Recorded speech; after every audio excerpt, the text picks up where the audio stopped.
이걸로 설교 끝입니다. 이거 이외에 뭐가 더 필요하겠습니까? 예수를 깊이 생각하라. 그 외에 뭐 더 할 것이 없습니다.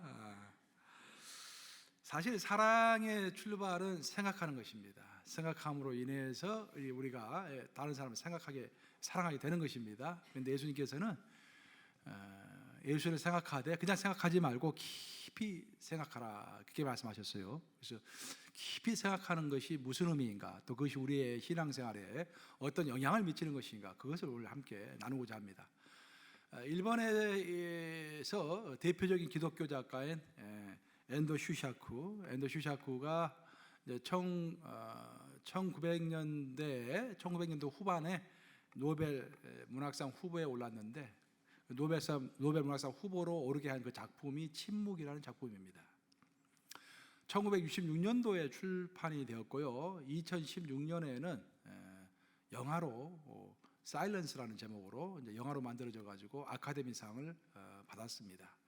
상당히 깊이가 있는 그런 내용입니다. 지금부터 약 350년 전에 일본에서는 기독교의 박해가 아주 심했습니다.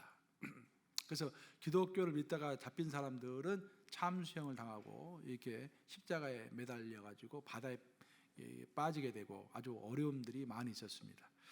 그때 많은 선교사들과 또 일본 기독인들이 죽게 되었는데, 그들이 고통을 당하면서 마음속에 한 가지 의문이 있었어요. 그것은 뭐냐면은, 왜 이렇게 우리가 고통을 당하고 있는데 우리 예수님은 침묵하시는 것일까?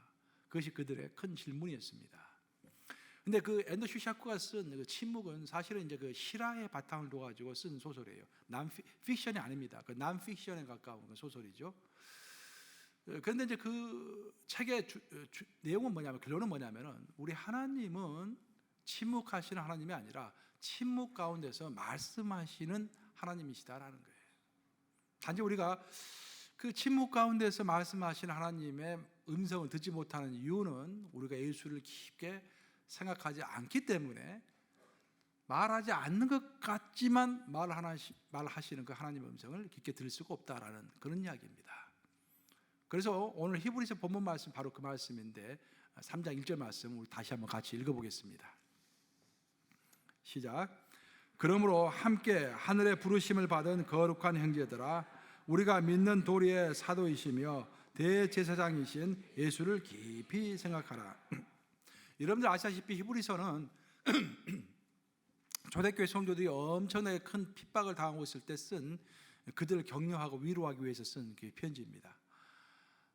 특히 이제 히브리서의 주제는 배교입니다. 배교. 그 당시에 너무 이제 핍박을 많이 받아가지고 성도들이 교회를 많이 떠났습니다. 예수님을 많이 부인하게 된 거예요. 그것이 안타까워가지고 히브리서 저자는, 히브리서는 도대체 누가 썼는지 정확히 알 수가 없습니다, 우리가 지금. 근데 히브리서 저자는 배교하지 말라, 배교하면은 너희의 구원이 취소될 수도 있다는 것을 강조해서 이야기하고 있습니다. 사실 우리가 로마서나 요한복음을 읽어보면 우리가 한 번 얻은 구원은 취소가 되지 않는 것으로 나타나죠.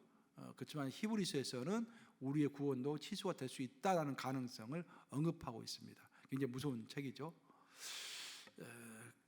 바로 그런 내용이 오늘 엔도 슈샤크가 쓴 침묵이라는 그 주제와 히브리서의 주제가 일맥상통하면을 가지고 있는 것입니다. 엔도 슈샤크가 쓴 그 침묵이라는 책을 보면은, 이제 외국인 선교사로서 일본에 온 로드리고 신부라는 분이 있었는데, 그 로드리고 신부가 이제 잡혀가지고 일본 정부의 핍박을 받게 되는데, 고문을 받게 되는데, 그들이 일본 정부에서 주장하는 것은 뭐냐면은 예수님의 성화를 발로 밟고 지나가라는 것입니다. 그리고 자기가 예수님을 버렸다, 떠났다, 배교했다라는 것을 선포하라는 것입니다. 로드리고 신부는 당연히 죽으면 죽었지 그러지 않기를 원했겠죠. 하지만 문제가 있었는데, 그것은 뭐냐면은 일본인 신자들을 이렇게 일본 정부가 잡아놓고 신부가 만약에 부인을 하지 않으면, 배교를 하지 않으면 3사람씩 죽였던 것입니다. 그래서 로드리고 신부가 예수님의 성화를 밟고 지나가지 않고 또 자기가 배교하지 않으면 일본인 천진난만한 신도 3명이 죽을 수밖에 없는 그런 상황이었습니다. 그래서 로드리고 신부가 집중하여 하나님께 기도하면서 내가 어떻게 할까 생각하는 중에 바로 하나님이 침묵을 깨시고 로드리고 신부에게 음성을 들려주었다라는 것입니다. 이게 아주 하이라이트 부분이죠. 그때 예수님께서 나타나셔가지고 그렇게 이야기를 합니다. 나를 밟아라. 나는 밟히기 위하여 너희들 가운데 왔느니라. 그렇게 말씀하세요. 꼭 어떤 목사의 고백 같습니다. 나를 밟아라. 내가 밟히기 위하여 나는 이 땅에 태어났노라 라고 예수님께서 고백하신 것입니다. 우리가 지금 대림절인데 곧 성탄절이 곧 다가오는데 바로 예수님의 이 대림절에 하신 말씀입니다. 나를 밟아라. 나는 밟힘을 당하기 위하여 이 땅에 왔노라. 결국 로드리고 신부가 절대절명의 순간에 깊게 예수님을 생각하면서, 더 나아가서 예수님만 생각한 게 아니라 자기 때문에 죽을 수 있는 그 세 사람의 운명을 깊게 생각하면서 안타까운 마음으로 하나님께 다가갔을 때, 그때 하나님은 침묵을 깨시고 음성으로 말씀하셨다라는 것입니다.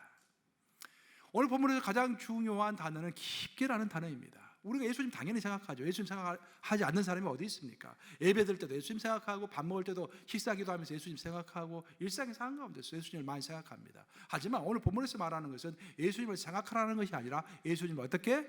깊게 생각하라. 그때 예수님은 침묵을 깨시고 우리에게 말씀하신다라는 것입니다. 우리가 예수님을 깊게 생각하지 않으면 문제가 뭐냐면, 예수님이 살아계시다고 하는데, 부활하셔서 내 옆에 계시다고 하는데 나는 느낄 수가 없는 거예요. 그렇죠? 예수님은 허상처럼 느껴집니다. 허구처럼 느껴집니다. 헛개비처럼 느껴지는 거예요. 왜? 예수를 느낄 수가 없기 때문에. 그 왜 느낄 수가 없는 것인가? 오늘 본문의 결론은 우리가 깊게 생각하지 않기 때문에, 그냥 생각하기 때문에 예수를 느낄 수가 없다라는 그런 말입니다. 최근에 세계 경제 협력 개발 기구 OECD지요. OECD에서 베터 라이프 인덱스라는 것을 만들었습니다. 베터 라이프 인덱스는 뭐냐면은 좀 더 나은 삶을 위한 지수 같은 거예요. 그래서 여러 질문합니다. 각 나라 국민들에게. 그 질문 중에 하나가 뭐냐면은, 만약 당신이 정말로 위급한 상황에 처했을 때, 어려운 상황에 처했을 때 도움을 요청할 사람이 있습니까? 라고 묻는 거예요. 자, 여러분 어떠세요? 그냥 보통 어려운 것이 아니라 진짜 뭐 돈을 좀 많이 좀 꿔야 한다든지, 진짜 뭐 진짜 저 사람 좀 나를 위해서 희생을 해야 할 그런 요청을 해야 할 때 여러분 연락할 사람이 있습니까? 그런 질문이에요. 근데 놀랍게도 응답한 한 20개국 나라가 응답을 했는데 그 중에서 꼴찌가 한국입니다. 한국 사람들이 가장 서로 간에 의지할 사람이 없다라는 거예요. 이게 놀라운 이유는 뭐냐면, 아시다시피 한국은 전 세계에서 핸드폰을 제일 많이 생산하는 나라입니다. 그리고 핸드폰 보급률이 전 세계에서 1위입니다. 항상 모든 국민이 핸드폰을 손에 쥐고 사는 거예요. 그래서 조금만 어려운 일이 있으면 그냥 얼마든지 전화를 할 수 있잖아요. 그럼에도 불구하고 진짜 자기가 어려움에 처했을 때 연락할 사람이 없다라는 거예요. 그것이 한국 사람들의 지금 현상입니다.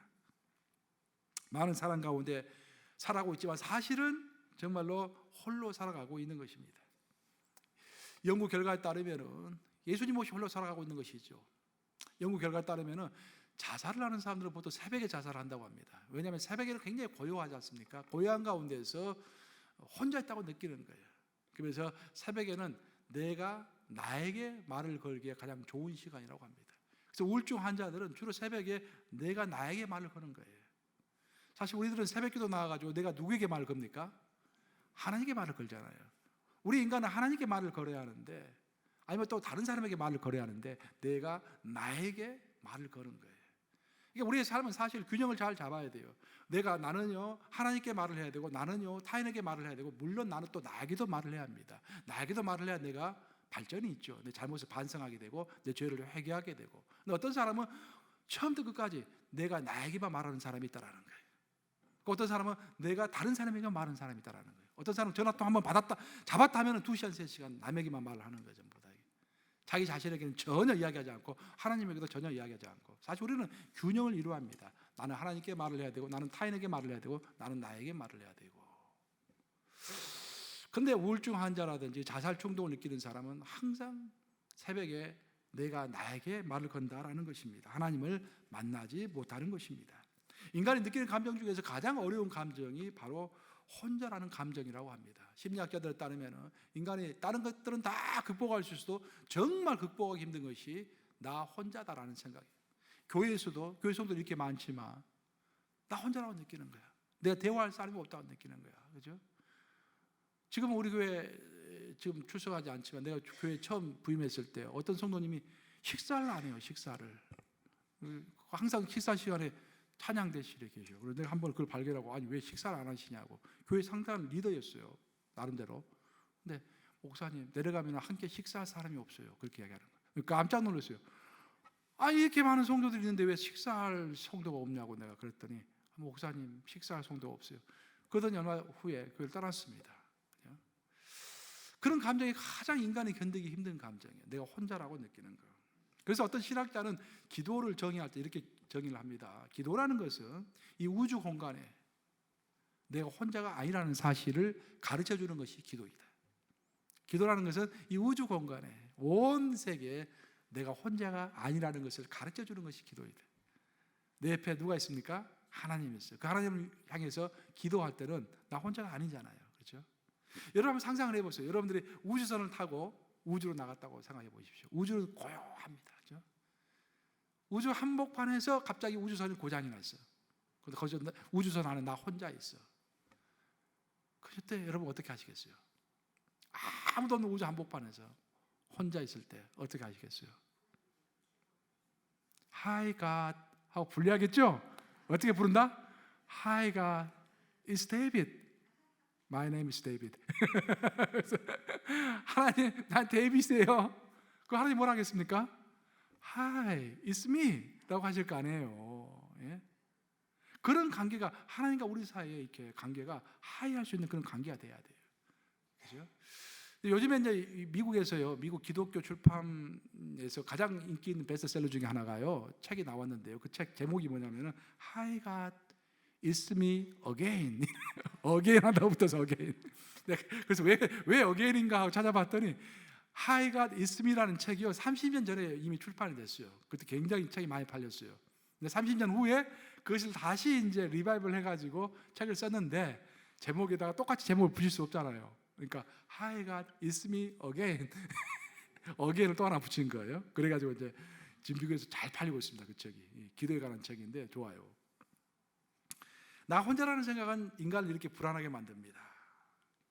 그래서 부활하신 후에 이제 하늘로 승천하시 직전에 우리 예수님이 우리에게 마지막으로 남기신 말씀이 내가 세상 끝날까지 너희와 항상 함께 있으리라 라는 말씀이에요. 그래서 중요한 것은 뭐냐면은 무슨 단어가 가장 중요하겠습니까? 단어 중에서 항상. 야, 다 아시네 이제는. 이제 하사는 되겠습니다. 옛날에는 물어보면 자꾸 틀리던데 지금은 싹 아시네. 항상이라는 단어가 중요한 거예요. 항상. 항상. 그래서 우리는 하나님이 침묵하신다고 느끼는 거야. 근데 그때도 하나님은 항상 우리 곁에 계시는 거야. 근데 그 침묵 가운데 계시는 것 같은 하나님의 음성을 듣기 위하여 우리에게 필요한 것이 예수를 생각하되 어떻게 생각하라? 깊게 생각하라. 깊게 생각하면서 예수에게 다가설 때 들리지 않던 음성이 그 침묵 가운데서 들린다라는 그것이 오늘 본문의 주제인 것입니다. 우리는 항상 하나님을 생각할 때 어떤 큰 기적이나 어떤 엄청난 큰일 가운데서만 나타나는 하나님을 보통 생각을 해요. 하지만 그렇지 않습니다. 우리 하나님은 일상의 상황 가운데서 나타나시는 하나님이십니다. 예수님께서 제자들을 부르실 때도 전부 일상의 상황 가운데서 일하던 제자들을 부르셨잖아요. 그렇죠? 베드로는 뭐 하고 있었습니까? 물고기 잡고 있었잖아요. 물고기 한 마리도 못 잡아가지고 실망하고 있을 때 예수님이 나타난 거 아니겠습니까? 마태는 뭐 하고 있었습니까? 텍스 컬렉터. 텍스를 걸고 있었잖아요. 그때 예수님이 나타나신 거 아니에요? 모세는 뭐 하고 있었습니까? 양떼를 치고 있었잖아요. 그때 하나님이 나타난 거 아니에요? 다윗은 뭐 하고 있었습니다? 다윗도 마찬가지로 양을 치고 있었잖아요. 그때 사무엘이 성령의 음성을 듣고서 데려와라 해가지고 기름 부으심을 준 거 아닙니까? 모두 일상의 상황 가운데서 열심히 일하고 있을 때 하나님의 음성이 들리는 거예요. 그렇죠? 그래서 욥은 그런 고백을 했습니다. 욥기 12장 7절과 8절인데 한번 띄워볼래요? 욥기 12장 7절과 8절 같이 한번 읽어보겠습니다. 시작. 이제 모든 짐승에게 물어보라. 그것들이 내게 가르치리라. 공중의 새에게 물어보라. 그것들이 또한 내게 말하리라. 땅에게 말하라 내게 가르치리라 바다의 고기도 내게 설명하리. 놀랍지 않습니까? 우리가 하나님의 음성을 갈구하고 우리 성령의 인도함을 갈구할 때 우리 하나님은 심지어 짐승을 통해서도 공중의 새를 통해서도 땅을 통해서도 바다의 고기를 통해서도 우리에게 말씀하신다라는 것입니다. 하나님의 음성은 우리 가운데 지천으로 열려 있는 것입니다. 근데 단지 우리가 깊게 생각하지 않기 때문에 시리어스하게 다가서지 않기 때문에 마음의 여유를 두고 다가서지 않기 때문에 들리지 않는다라는 것입니다. 우리가 우리의 인생을 살아갈 때 정말로 놓치지 말아야 할 것은 뭐냐면은 예수님은 신실하시다라는 것입니다. 우리 그 하나님에 관한 성품이 많잖아요. 성경에 보면 하나님은 무소불위하시고 또 거룩하시고 또 충만하시고 뭐 굉장한 그 예수님을 또 하나님을 표현하는 구절들이 많지 않습니까? 근데 그 중에서도 우리 개인에게 정말로 필요한 말씀 중에 하나는 뭐냐면은 예수님은 한결같으시다라는 것입니다. 한번 따라서 해보시겠습니다. 예수님은 한결같으시다. 계속 따라서 해보세요. 다만 내가 오락가락한다. 아멘 하십니까 여러분? 바로 그거예요. 여러분들이 오락가락할 뿐이지 예수님은 항상 한결같습니다. 예수님은 항상 한결같아요. 우리가 그냥 오락가락한 거예요. 내가 어저께 토요일 새벽 기도 때 중요한 설교를 했는데 어제는 좀 힘이 없어가지고 크게는 힘있게는 못했지만 중요한 설교였어요. 아브라함의 늙은 종에 관한 이야기를 했습니다. 창세기가 50장으로 구성되어 있는데 그 중에서 제일 긴 장이 몇 장인지 아세요? 24장이에요. 24장에서 여러 아브람도 나오고 뭐 리브가도 나오고 뭐 여러 라반도 나오고 사람들이 많이 나옵니다. 근데 그 중에서 주인공은 누구냐? 그게 그 한 주인공이 바로 늙은 아브람의 종입니다. 이름도 없어. 그냥 이름이 늙은 종이야. 근데 그 사람이 너무 중요한 사람이기 때문에 아주 길게 창세기는 그 사람에 대해서 면면을 소개하고 있는 것입니다. 근데 그 사람의 특징이 뭐냐면 딱 한 가지. 우직한 거예요. 우직한 거예요. 좀 무식할 정도로 우직합니다. 아니 먼 길을 와서 배가 고픈데 라반이 건한 음식을 차려줬어요. 이제 좀 드시라고. 그랬더니 하는 말이 나는 음식을 먹기 전에 내 주인 아브라함이 나를 이곳에 보낸 목적을 당신에게 이야기하겠소. 그것을 이야기하기 전에는 음식을 먹지 않겠소라고 이야기합니다. 굉장히 우직하잖아요. 결국 리브가가 이삭에게 힙을 가기로 결정을 했어요. 그러고 또 주인에게 이야기합니다. 라반에게 이야기합니다. 라반과 그 가족들에게 내가 내일 아침 일찍이 리브가를 데리고 우리 주인에게로 가겠어.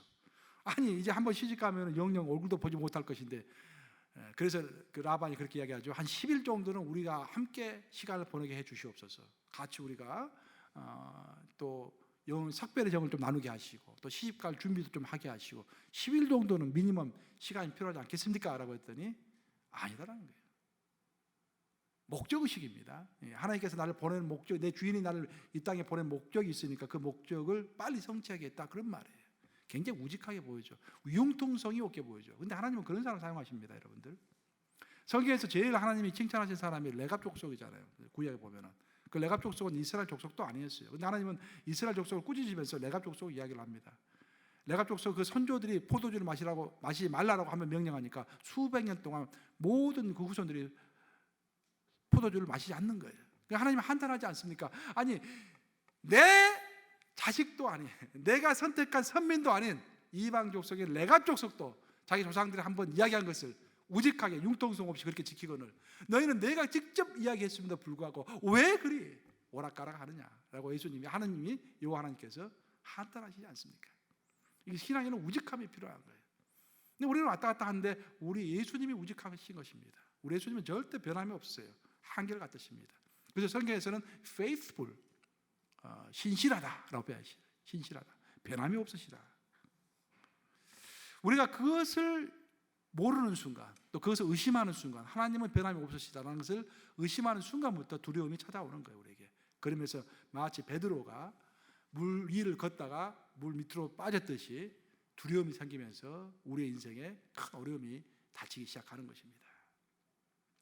야고보 사도는 우리 하나님의 그 신실하신 변함이 없으심을 아주 아름답게 표현했어요. 그것이 야고보서 1장 17절에 나오죠. 야고보서 1장 17절 한번 같이 읽어보겠습니다. 시작. 온갖 좋은 은사와 온전한 선물이 다 위로부터 빛들의 아버지께로부터 내려오나니 그는 변함도 없으시고 회전하는 그림자도 없으시니라. 이야, 회전하는 그림자도 없으시니라. 우리 한국어 이 성경 번역 중에서 내가 봤을 때 이게 제일 번역 잘한 부분이에요. 너무 아름답게 번역했지 않습니까? 너무 잘했어요. 이스라엘에 가보면 이제 반드시 광야를 가게 되는데, 광야에 가보면은요 아무것도 없습니다, 진짜. 그래서 100m, 200m, 300m 전까지 다 보여요. 그냥 쫙 시야가 열려 있기 때문에. 그곳에는 소리가 없습니다. 바람도 없어요. 바람도. 마치 시간도 없는 것 같아. 모든 것이 스탑되어 있는 것 같습니다. 아주 정막 가운데 있는 거예요, 이게. 근데 다 모든 것이 스탑이 됐는데 하나는 계속 움직이고 있는 거야. 뭐가 움직인다? 그림자는 계속 움직이는 거예요. 그렇죠? 태양이 있으면은 지구가 이게 자전하잖아요. 태양 주위를. 그러면서 지구가 자전하면서 태양의 각도가 조금씩 바뀌는 거예요. 그래서 그림자는 계속 바뀌는 것입니다. 그런데 우리 하나님은 그런 그림자도 없을 정도로, 회전하는 그림자도 없을 정도로 신실하시다라는 거예요. 신실하시다. 그런데 우리가 그 신실하신 하나님을 의심하는 거예요. 침묵하신다고 의심하시는 것입니다. 그렇죠? 내 삶에 관여하지 않는다고, 나에게 관심이 없다고 의심하는 것입니다. 여러분, 나는 의심 안 해 라고 이렇게 말할지 모르겠지만, 정말 우리 가운데 이만큼이라도 의심하지 않고 하나님을 100% 신뢰한다면 여러분 얼굴 색깔이 이러질 않을 거예요. 여러분 얼굴 색깔이 나 같을 것입니다. 얼마나 이렇게 멋있어요. 얼굴에 빛나잖아. 정말로 100% 믿는다면 그 100% 믿지 못하는 거예요. 어떨 때는 있는 것 같다가 어떨 때는 없는 것 같기도 하고 왔다 갔다 하는 것입니다.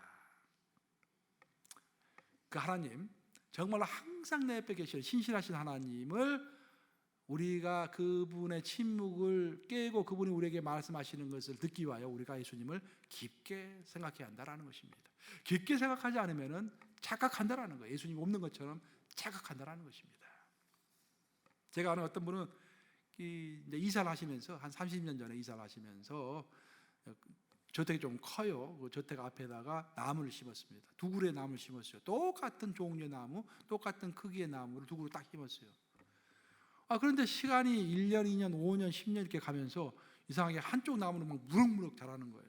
한쪽 나무는 보통 이제 나무고, 이상하다. 똑같은 걸 심었는데 왜 이렇게 다르나? 나무도 이렇게 좀 다르나? 이렇게 성장 속도가 다르나?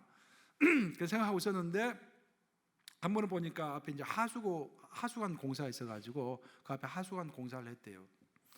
딱 봤더니 하수관이 오래돼가지고 물이 계속 새고 있더래요. 뚝뚝뚝뚝 한 방울 두 방울 이렇게 떨어지고 있는 거예요. 근데 가만히 봤더니 그 떨어진 물이 무럭무럭 자라고 있는 그 나무에 뿌리하고 연결이 돼 있는 거예요, 이게. 근데 그분이 크게 깨달았다는 거예요.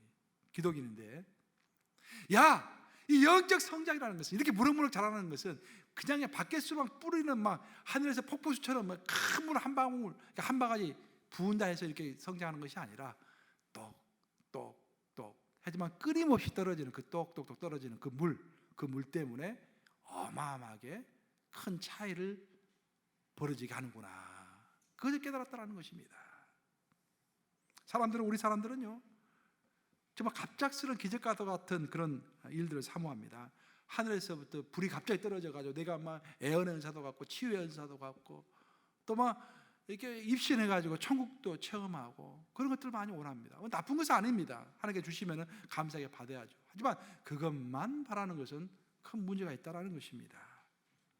정말 우리가 일상의 삶 가운데서 성장하기 위해서는 똑똑똑 떨어지는 저 영혼의 생수와도 같은 그 물이 계속해서 우리 가운데 있어야 할 줄로 믿습니다. 그래 영적 성장이 이루어지는 거예요. 그리고 하나님이 안 계시는 것처럼 느껴진다고 할지라도 예수를 깊게 생각하면서 또 내 인생을 깊게 생각하면서 또 내 주위에 내가 책임지고 있는 직장과 교회를 깊게 생각하면서 하나님께 나아갈 때 하나님은 반드시 우리에게 말씀하십니다. 성경을 여는 창세기는 모두 50장으로 구성되어 있죠. 그런데 어마어마한 천지창조에 관한 이야기는요 1장과 2장으로 딱 끝납니다. 전부 다. 그 3장부터 나머지 50장까지는 전부 결국 하나님과 인간의 관계에 대해서 설명합니다. 특별히 창세기 12장, 그러니까 아브라함의 이야기가 시작되는 창세기 12장부터 마지막 50장까지는요 전부 다 보통 평범한 인간들, 아브라함이 얼마나 평범해요.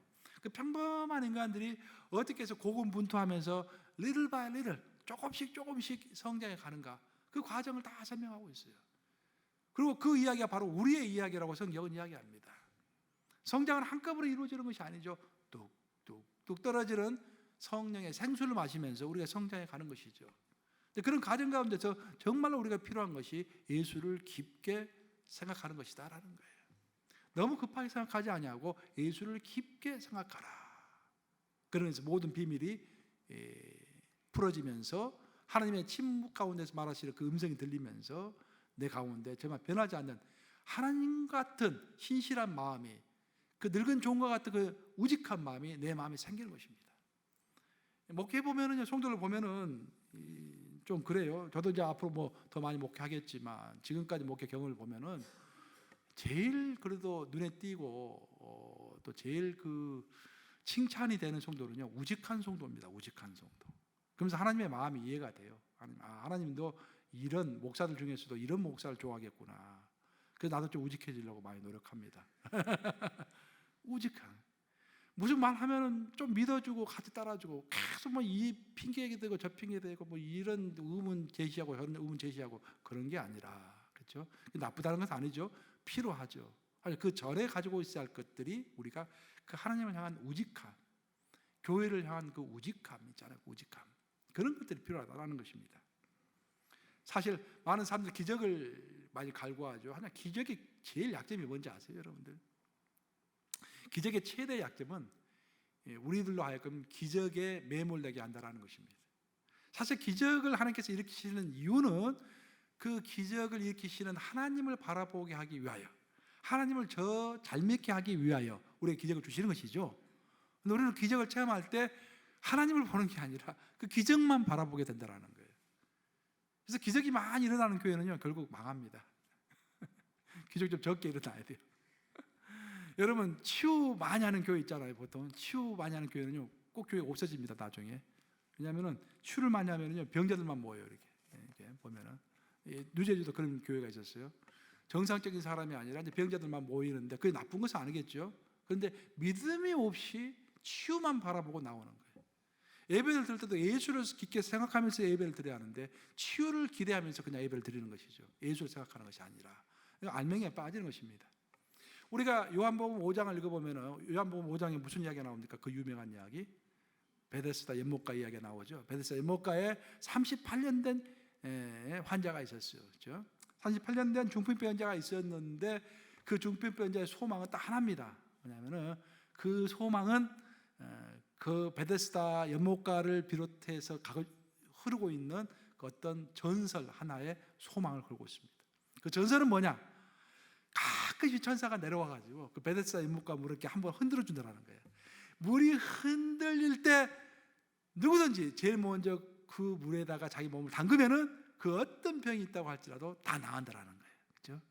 그래서 그 소문을 듣고 그 전설을 믿고서 많은 사람들이 베데스다 연못가 곁에 들어 누워 있는 거예요. 뭐 피부병 걸린 사람, 혈류병 걸린 사람, 중풍 걸린 사람 뭐 다 이렇게 연못가에 있는 거예요. 자, 그 사람들은 뭐만 바라보고 있겠습니까? 전부 다 물만 바라보고 있는 거야. 물이 동하기만 해라, 물이 움직이기만 해라, 내가 제일 먼저 들어가야겠다. 전부 물만 바라보고 있는 거예요. 그때 그들 가운데 누가 나타나셨습니까? 예수님이 나타나신 거예요. 예수님 나타났으니까 예수님 바라보면서 예수님께 기도했더라면 예수님 다 낫게 해주셨을 것인데 그들은 지금 뭘 바라보고 있습니까? 물만 보고 있는 거야. 물만 보고 있어서 예수님을 보지 못하는 것입니다. 이것이 기적의 약점이에요. 그렇죠? 온 우주의 창시자 되시고 모든 치유의 참 치료자 되시는 예수님이 나타나셨는데, 예수님이 스쳐 지나가고 있는데 나는 물을 보고 있기 때문에 예수님이 스쳐 지나가는 것도 모르고 있는 것입니다. 여러분, 내가 이야기 한번 해볼까요? 여러분들이 직장에서 일하실 때요, 우리 예수님이 하루에도 몇 번씩 스쳐갔을 거예요. 그렇죠? 몇 번씩. 톨스토이가 그런 이야기, 그런 소설을 많이 썼잖아요. 단편 소설. 어떤 때는 거린의 모습으로, 그렇죠? 어떤 때는 아기의 모습, 벌벌 떨고 있는 아기의 모습으로, 어떤 때는 아기에게 빵 하나 줄 수 없는 그 어머니의 모습으로 예수님이 나타난다는 거 아니에요. 그 예수님이 하루도 수없이 내 곁을 스쳐 지나간다는 거 아니에요. 근데 나는 내가 보고 싶은 것만 보기 때문에 나를 스쳐 지나가는 예수님을 놓치면서 하루하루를 보낸다라는 것, 그것이 톨스토이가 쓴 작품들 아닙니까? 작품의 내용들 아닙니까? 얼마나 잘 썼어요. 그렇죠? 하루에도 수없이 몇 번씩 하나님이 스쳐 지나가는데, 예수님이 내 곁을 스쳐 지나가는데 나는 물만 보고 있느냐라고 예수님이 오는지도 모른다, 그런 말입니다. 이제 말씀 마무리합니다. 사람 여러분, 지금 예수님은 침묵하고 계십니까? 답변 없어요. 아닙니다. 예수님은 침묵 가운데서 말씀하고 계십니다. 우리에게 말씀하고 계시는 거예요. 그러나 그 침묵 가운데 들려오는 음성은 예수님을 기대하고 예수님을 깊게 생각하는 사람만이 들을 수 있는 그런 음성입니다. 그래서 깊게 생각하는 것이 필요한 거예요. 사실 인생을 살아갈수록 여러분들도 동감하시겠지만, 사랑이라는 것은 생각하는 것으로부터 시작한다라는 것을 절실하게 느끼게 됩니다. 저는 우리 딸들하고 작은 딸이 2살 때, 큰 딸이 7살 때 나랑 같이 찍었던 사진들이 있어요. 아주 정겹게 찍었던 사진. 그것을 냉장고에 딱 붙여놨습니다. 냉장고 문을 열 때마다 그 사진을 보면서 웃음이 납니다. 그 딸들이 생각나는 거예요. 사랑하니까 생각하는 것입니다. 그렇죠? 나는 바빠가지고 자주는 한국에 전화를 못하는데 가끔씩 전화를 하면은 우리 어머니 꼭 똑같은 소리 하세요. 원근아, 너 생각하고 있었다. 너 생각하면서 전화를 기다리고 있었다. 항상 그렇게 이야기하세요. 아들을 사랑하니까 생각하는 거예요. 그렇죠? 우리 예수님께서 십자가에 못 박히기 전날 밤에 제자들을 다 불러 모으시고 만찬하셨습니다. 그리고 성찬을 하시면서 예수님께서 뭐라고 말씀하셨습니까? 너희가 앞으로 이것들을 먹을 때마다, 이것을 행할 때마다 나를 생각하라, 그렇게 말씀하셨잖아요. 예수께서 본인을 생각하라고 말씀하신 거예요. 여러분들 중보기도 많이 하잖아요. 중보기도도 사실 내가 사랑하는 사람을 생각하면서 기도하는 거예요. 그렇죠? 내가 그 사람을 생각하면서 기도하는 것이 중보기도라는 것입니다. 저 크리스마스 왔는데 우리가 선물을 주고받잖아요.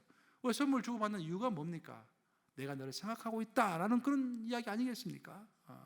지난주도 보니까 한 옛날에 우리 교회에서, 내가 첫 교회에서 했던 목회할 때 그때 전도사가 한 1년 만에 카드를 보내왔어요.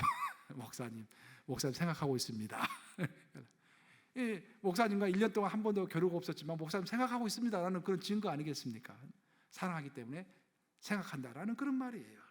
여러분들 결혼 반지를 왜 낍니까? 결혼 반지.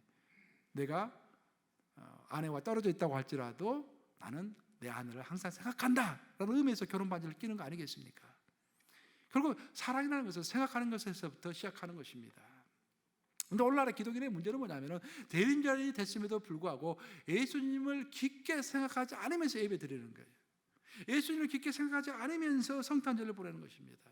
예수님을 깊게 생각하지 않으면서 우리 가운데 모여서 교제하는 것입니다. 예수님을 깊게 생각하지 않으면서 우리가 이렇게 예배를 드리는 것입니다. 이 모든 것들이 비극인 것입니다. 그렇죠? 예수님의 의도와는 너무도 거리가 먼 것입니다. 오늘 본문은 이렇게 말합니다. 예수를 깊이 생각하라. 왜 깊게 예수님을 생각해야 할까요? 예수님을 깊게 생각하지 않으면요, 예수님은 항상 침묵하는 예수님처럼 생각되기 때문입니다. 우리가 예수를 깊게 생각할 때 예수는 침묵을 깨십니다.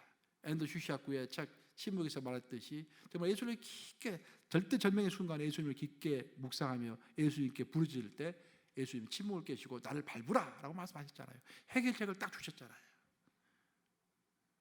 이 사순절, 이 대림절 기간 동안에 예수를 깊게 생각하심으로 예수의 음성을 듣고 이 우주 한복판에 내가 결코 혼자가 아니다, 예수님이 함께 하신다라는 그 위로와 격려 가운데서 삶을 살아가시는 저와 여러분들 되시기를 우리 주님의 이름으로 축복합니다.